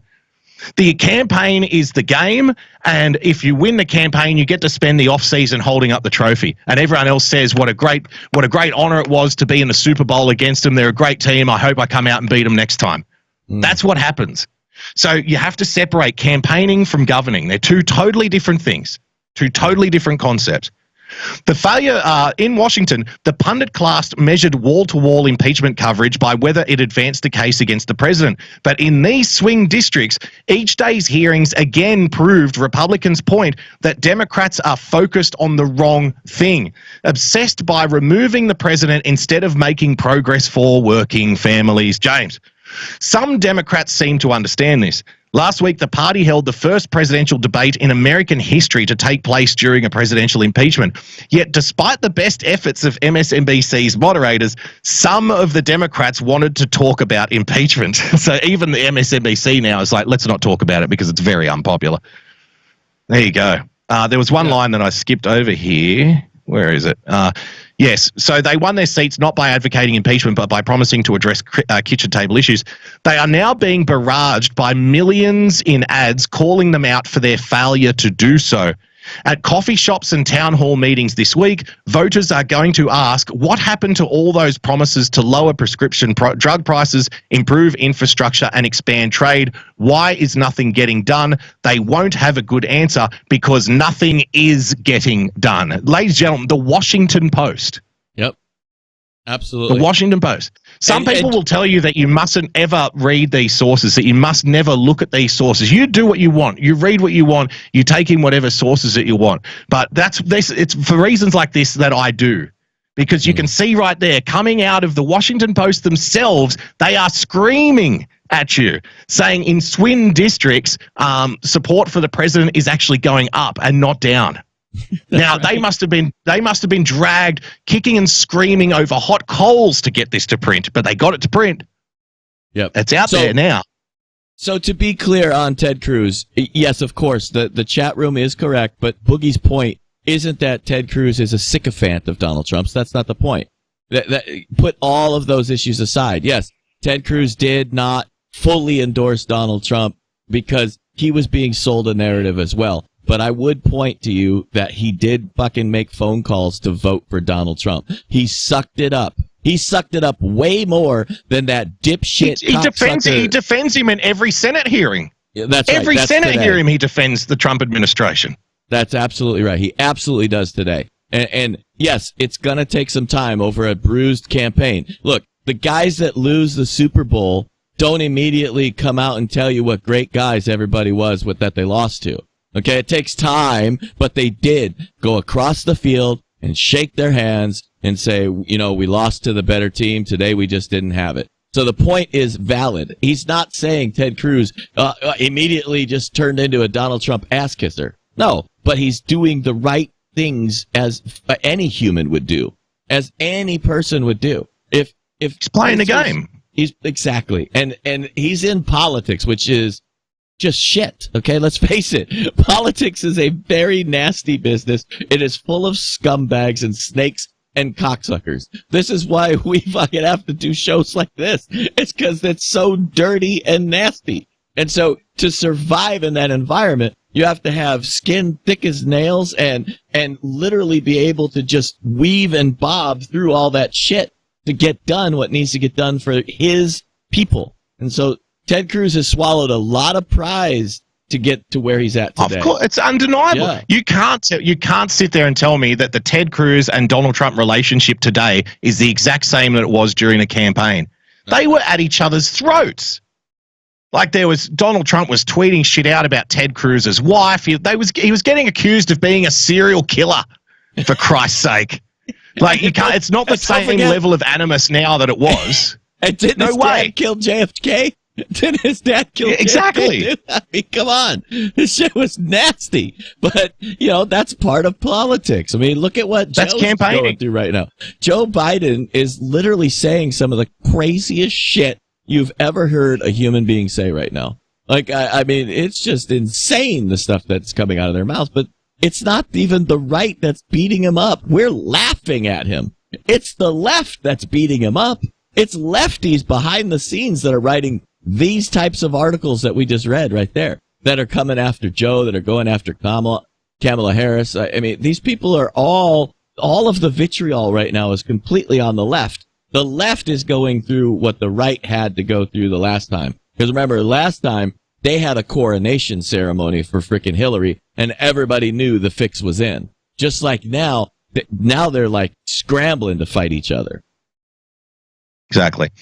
More on. So we'll get to more of the impeachment popularity, James. This is ABC.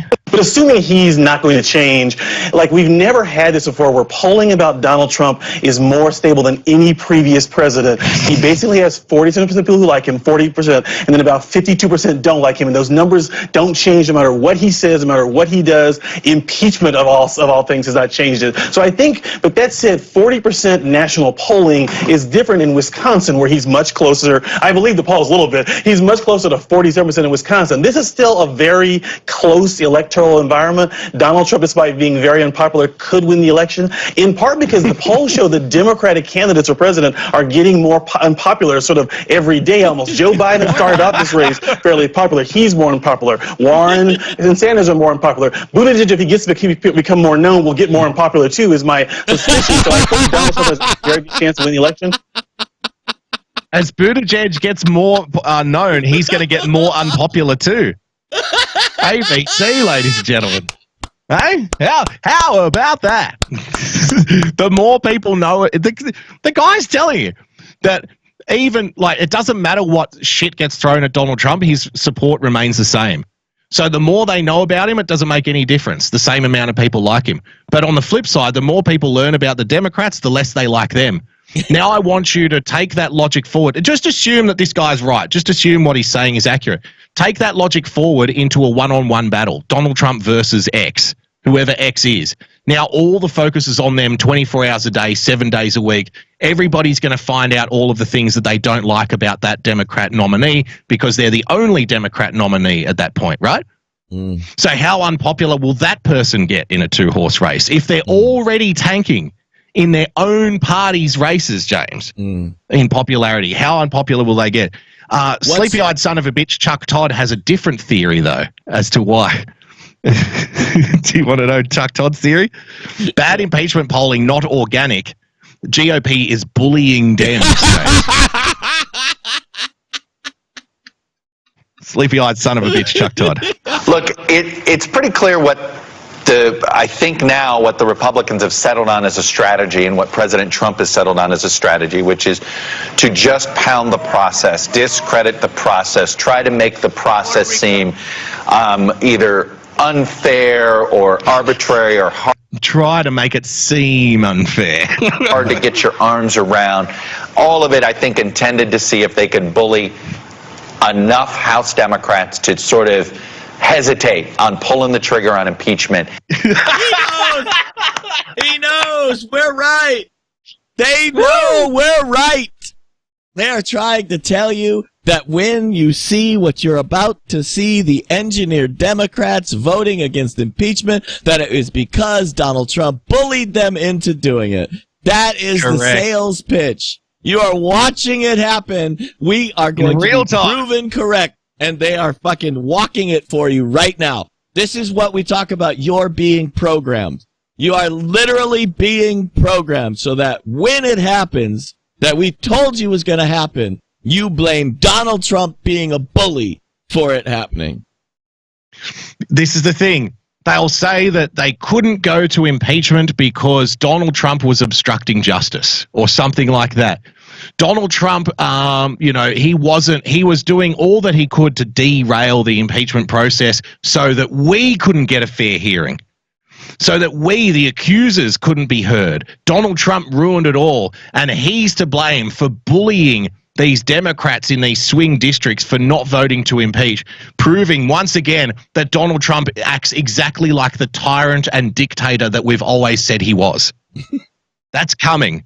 Just try to act surprised when it happens. Just try. Just try. Just act surprised when it happens. That's it.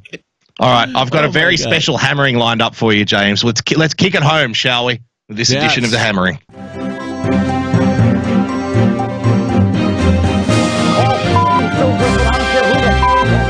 Stop the hammering.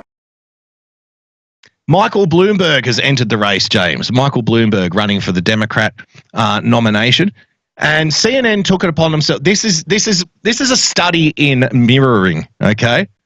Now, I want you to pay very close attention here to Smercornish as he goes through all of the reasons why people should like Michael Bloomberg. Okay, this is going to fucking blow your mind. Actually, yeah, I'll tell you what we'll do first.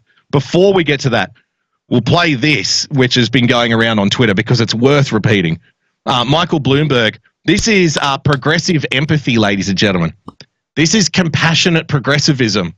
This is a beautiful clip to share around with your Democrat friends because it shows that, contrary to the belief that they've been programmed with, detached elitism is not merely the cornerstone of the Republican Party, right? There are actually detached elitist liberals as well. And if this doesn't show you, then nothing will. Say, well, taxes are regressive, but in this case, yes, they are. That's the good thing about them, because the problem is in people that don't have a lot of money. And so higher taxes should have a bigger impact on their behavior and how they deal with themselves. So I listen to people saying, oh, we don't want to tax the poor. Well, we want the poor to live longer so that they can get an education and enjoy life. And that's why you do want to do exactly what a lot of people say you don't want to do. The question is, you following this? Do you want to pander to those people, or do you want to get them to live longer? And there's just no. See, Michael, pouring welfare money down the throats of poor people is pandering to them. That is pandering to them. Question. If you raise taxes on full sugary drinks, for example, they will drink less, and there's just no question that full sugar drinks are one of the major contributors to obesity, and obesity is one of the major contributors to heart disease and cancer and a variety. This is full nanny state stuff here. It's full nanny state stuff. Look, I just want to make poor people can't look after themselves. Poor people can't look after themselves. So we need to raise taxes on them so they have less money because they're too stupid to look after themselves. This is the Democrat Party of the future, guys. Is this what you want? I just want to give Biden, I just want to give Bloomberg the tiniest bit of credit here. He's saying bold-faced to all of you Democrats what all of the Democrats are trying to do with you and lie to you. He's telling you the truth. We need to fuck you out of more money so that you do what we want you to do. We know better about your life so that you live longer. He's telling you exactly what all the people on the right have been telling you, is that the left wants you enslaved to them and what they think is the correct way. They literally look down upon all of you. Remember, Boogie's favorite thing, he said this 1,000 times, and it's provable through history. The people who support the socialists and communists are the first people that get shot when they take over. Correct. His message to potential Democrat voters is this. You're too fat, stupid, and uneducated to look after your own life. So we need to take your money from you so we can raise you like babies that you are, the babies that you are. We can treat you like the children that you are because you're too fat, stupid, and incompetent to do it yourself. And this is compassion. This is what people call compassion, right? So let's see why Smercornish on CNN, James, thinks that Bloomberg is getting a bad run. He's not getting treated fairly. He should be loved out there. And I want you to think if all of the reasons that he mentions why Michael Bloomberg should be loved. I want to know if you can apply those to any other political figure right now. I want you to see if you can see any similarities in what Smear Cornish says as to all the reasons why you should love a guy like Michael Bloomberg, and apply that to a current political figure who you may know the name of, but I'm not going to ruin the surprise, okay? I'm Michael Smerconish in New York City today and wondering why all the hostility toward Michael Bloomberg. The former mayor of New York City formally entered the presidential race this week. He was greeted with a torrent of nasty headlines. Take a look at these. No other Democratic candidate was so coldly welcomed into the race. Bloomberg got no honeymoon. Think about it. When Elizabeth Warren announced that the initial coverage speak to her, quote, baggage, did the first round of stories about Bernie Sanders address the, quote, huge barriers he'd confront? Anybody ever use the word groan regarding Kamala Harris? Anyone ever say disqualify soon after Amy Klobuchar announced? No way. It's been a total double standard, with much of the animus directed at Bloomberg's wealth.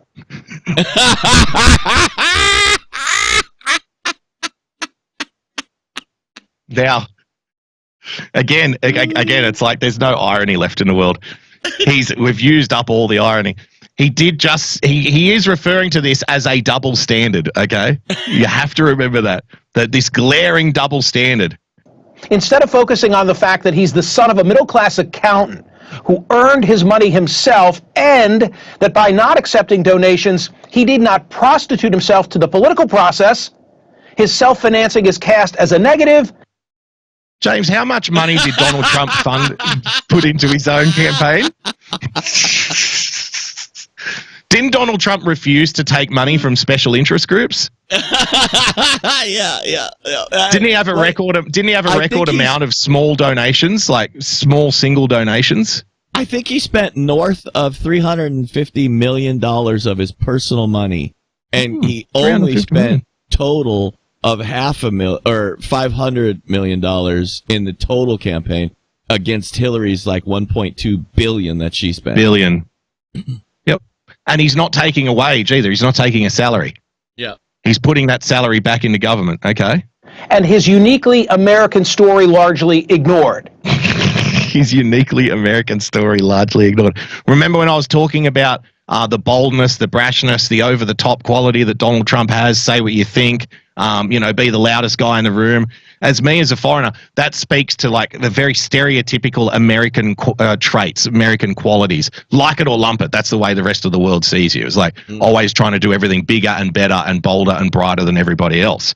Right. So it's like, but when we talk about Donald Trump, we hate that about him. Why can't he be more reserved? Can't he just shut his mouth? Why doesn't he stop getting on Twitter? For Christ's sake. Well, I have a different perspective. I say, here we go. Welcome, Mr. Mayor. And welcome, Mr. Mayor. We welcome our new overlords. Thank you for your willingness to enter what TR described as the arena. You've been in this race just a week, and already your face is marred by dust and sweat and blood.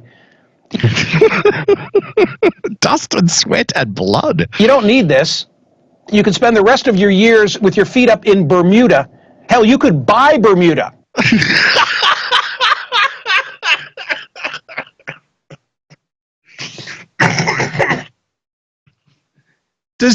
Does Donald Trump ever get any credit for the reality that he didn't have to run for president? He could have spent the rest of his years with his feet up in Bermuda. Hell, he could buy Bermuda.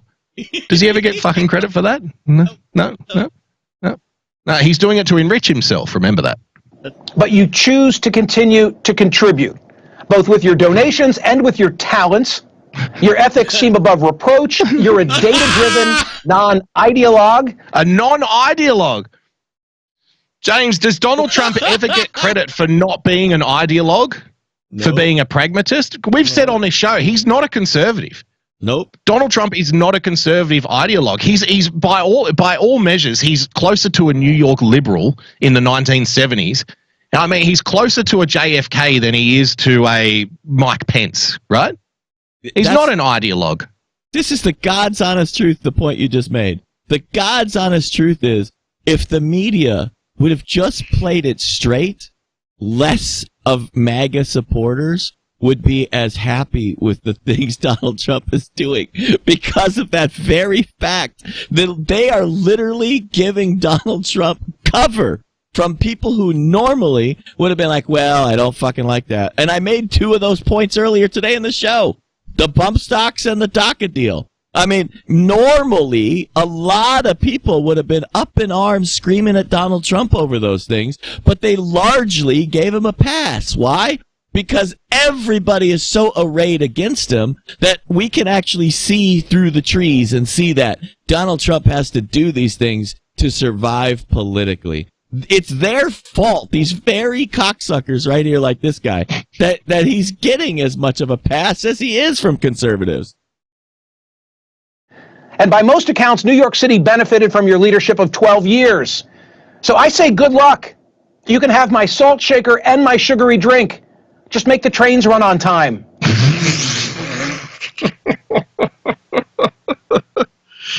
You can have my salt shaker. You can have my drink. All anxieties tranquilized, James. And here we enter the end game. The end game where the obvious becomes clear to the point where it's unclear. And that reality is the real conspiracy theory. In a world where you have Democrats literally saying that the population is too fat, stupid, and slow to take care of themselves, so we need to take care of them for them, you have the corporate media, champions of the little guy, defenders of the republic, defenders of the public interest, James, slapping the guy on the back and saying, please take my freedoms, Mr. Bloomberg. Please take my freedoms. It's so refreshing to have a guy running for president who doesn't have to run, who's got so much money. It's so refreshing to have an American story running for president. I don't even need my freedom, God damn it. Just provide everything that I want, everything that I desire, and so I yearn for nothing, and then I will truly be happy. Ladies and gentlemen, reality is the conspiracy. Reality is the conspiracy now. We are through the looking glass. And that's your edition of The Hammering.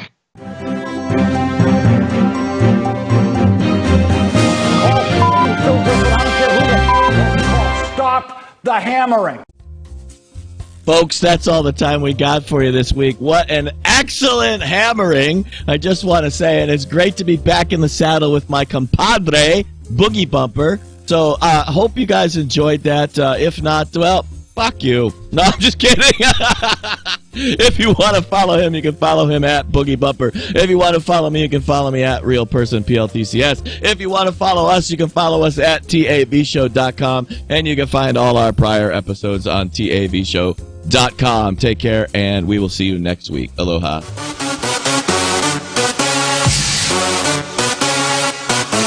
I got it from my daddy.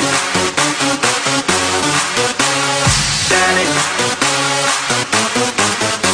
낮에는 잠만자 밤이 오면 상남자 널 보자마자 나 너무 좋았어 네가 보면 hand me down 신나면 너리 let me down 오빠가 깜빡이 아끼고 홈대로 get me down Hold up, wait a minute 지금부터 선수끼리 밤이 아까워 Turn up louder 불타오르는 아름다운 그대여 How you like me now?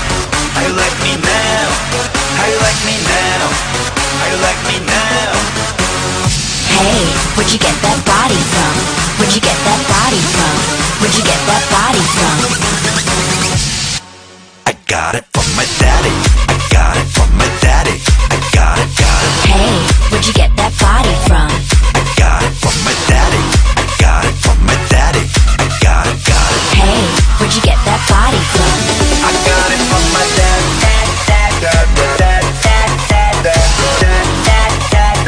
Daddy. I got it from my dad.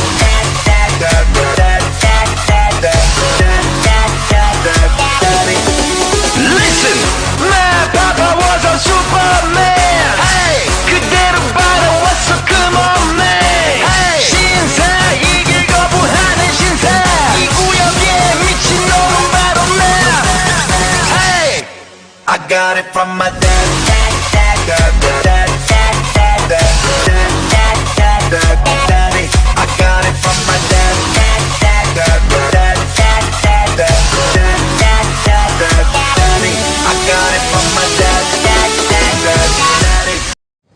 It's hard being a Democrat. You gotta make tough decisions like, do I vote for a socialist who'll destroy the economy, or do I vote for a socialist who's totally insane and will destroy the economy? Well, for the rest of us, here's an easy one. Donald Trump. It's a fact. In Trump's America, more people are getting a paycheck than ever before. 6 million new jobs in 3 years. That's one new job every 12 seconds, 250 an hour, and $3 billion in value every day. No wonder the guy's filling stadiums. Trump ain't raising the bar, he is the bar. It's payday. Keep America great. Stand with Trump in 2020.